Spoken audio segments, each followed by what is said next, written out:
Footballers, if you can stick with me through this entire video, I can promise you that you will be a better footballer by the end of it. If you watch the Premier League, La Liga, the Euros, or really any high-level pro football, you will see how many short, high-intensity sprints there are during a match. And one of the things that separates the pros from the amateurs is how quickly and how explosively these players can do these high-level sprints. Hitting a quick first step can help you explode into space so you can receive a pass. Having a quick 5-yard sprint can have you intercepting passes from the opponents where they didn't even see you coming. Different situations like this happen constantly on the pitch. And this quick acceleration actually can help make up for some slower reaction time that some of you guys may have. Or if you are blessed with a really quick reaction time, this can make you look like an absolute freak who just sees things before they even happen. And I can guarantee that I can help you get faster and have better acceleration because I've done this for thousands of people in my 30-day speed blueprint, along with all my personalized programs and one-on-one training. So if you want to be as fast as the pros, make sure to stay all the way through this video and I will explain it to you as fast as I can. Also, if you want the same video but for top speed based, if you want to improve how fast you can run, then make sure to like the video, and if this video gets enough likes, I'll make sure to make a part 2 about top speed.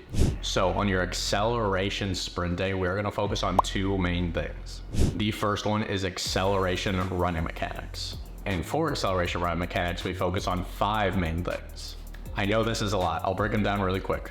Number 1, we focus on projecting the shoulders forward. So that means if I'm going for a sprint, I want to work on throwing my shoulders forward in the direction that I'm going to sprint. Then we focus on attacking the ground behind you. Since acceleration is horizontal force based, the farther back we can attack the ground, the more we're going to project you in the direction that you are trying to go. Third thing, we focus on a big arm swing. Because longer ground contacts are used for acceleration, we need to involve as much force as we possibly can and get the entire body involved, including the arms. Number 4, we focus on a 45-degree lean of the torso. If I don't have this lean, I'm going to be producing too much vertical force production and I'm not going to be traveling forward as best and as fast as I can.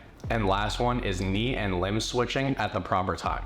All of this really means is as you're running, you want the knees and the limbs to be passing each other right as your foot is about to hit the ground. If they pass each other too high in the air, you are mimicking too much of top speed running mechanics. Now I have 2 exercises that focus on all 5 of these things. And this is often where I start most of my footballers.